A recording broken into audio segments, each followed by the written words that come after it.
Czytanie z Księgi Sędziów. W Sorea, w pokoleniu Dana, żył pewien mąż imieniem Manoach. Żona jego była niepłodna i nie rodziła. Anioł Pański ukazał się owej kobiecie, mówiąc jej: oto teraz jesteś niepłodna i nie rodziłaś, ale poczniesz i porodzisz syna. Lecz odtąd strzeż się, nie pij wina ani sycery i nie jedz nic nieczystego. Oto poczniesz i porodzisz syna, a brzytwa nie dotknie jego głowy, gdyż chłopiec ten będzie Bożym Nazirejczykiem od chwili urodzenia. On to zacznie wybawiać Izraela z rąk filistyńskich. Poszła więc kobieta do swego męża i tak rzekła do niego: przyszedł do mnie mąż Boży, którego oblicze było jakby obliczem anioła Bożego, pełne dostojeństwa. Nie pytałam go, skąd przybył, a on nie oznajmił mi swego imienia.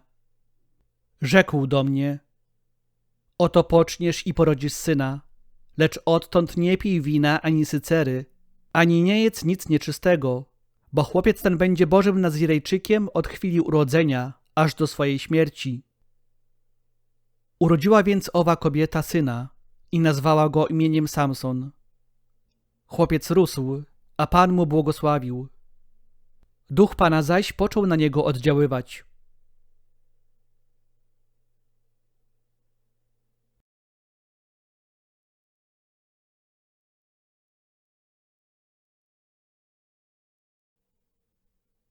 Będę opiewał chwałę Twoją, Boże. Bądź dla mnie skałą schronienia i zamkiem warownym, aby mnie ocalić, bo Ty jesteś moją opoką i twierdzą. Boże mój, wyrwij mnie z rąk niegodziwca. Bo Ty, mój Boże, jesteś moją nadzieją. Panie, Tobie ufam od młodości. Ty byłeś moją podporą od dnia narodzin, od łona matki moim opiekunem. Opowiem o potędze Pana, będę przypominał tylko Twoją sprawiedliwość. Boże, Ty mnie uczyniłeś od mojej młodości i do tej chwili głoszę Twoje cuda.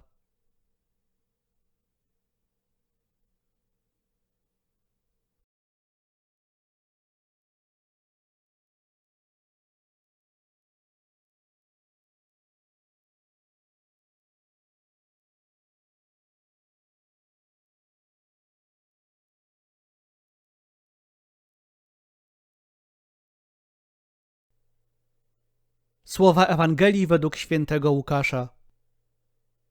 Za czasów Heroda, króla Judei, żył pewien kapłan imieniem Zachariasz z oddziału Abiasza.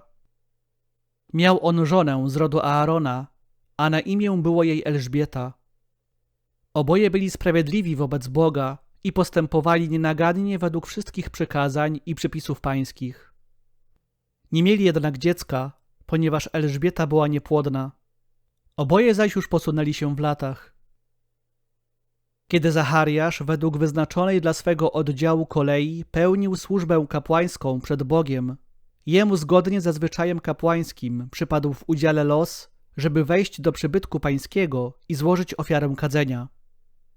A cały lud modlił się na zewnątrz w czasie ofiary kadzenia. Wtedy ukazał mu się anioł pański, stojący po prawej stronie ołtarza kadzenia. Przeraził się na ten widok Zachariasz i strach padł na niego. Lecz anioł rzekł do niego: nie bój się, Zachariaszu. Twoja prośba została wysłuchana. Żona twoja, Elżbieta, urodzi ci syna i nadasz mu imię Jan. Będzie to dla ciebie radość i wesele, i wielu cieszyć się będzie z jego narodzin. Będzie bowiem wielki w oczach Pana. Wina i sycery pić nie będzie i już w łonie matki napełniony zostanie Duchem Świętym. Wielu spośród synów Izraela nawróci do Pana, ich Boga. On sam pójdzie przed nim w duchu i z mocą Eliasza, żeby serca ojców nakłonić ku dzieciom, a nieposłusznych do rozwagi sprawiedliwych, by przygotować Panu lud doskonały. Na to rzekł Zachariasz do anioła: po czym to poznam? Bo sam jestem już stary i moja żona jest w podeszłym wieku. Odpowiedział mu anioł: ja jestem Gabriel, stojący przed Bogiem. I zostałem posłany, aby mówić z tobą i oznajmić ci tę radosną nowinę. A oto będziesz niemy i nie będziesz mógł mówić aż do dnia, w którym się to stanie, bo nie uwierzyłeś moim słowom, które się spełnią w swoim czasie. Lud tymczasem czekał na Zachariasza i dziwił się, że tak długo zatrzymuje się w przybytku. Kiedy wyszedł, nie mógł do nich mówić, zrozumieli więc, że miał widzenie w przybytku. On zaś dawał im znaki i pozostał niemy.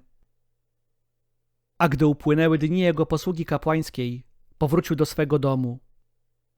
Potem żona jego, Elżbieta, poczęła i kryła się z tym przez 5 miesięcy, mówiąc: tak uczynił mi Pan wówczas, kiedy wejrzał łaskawie, by zdjąć ze mnie hańbę wśród ludzi.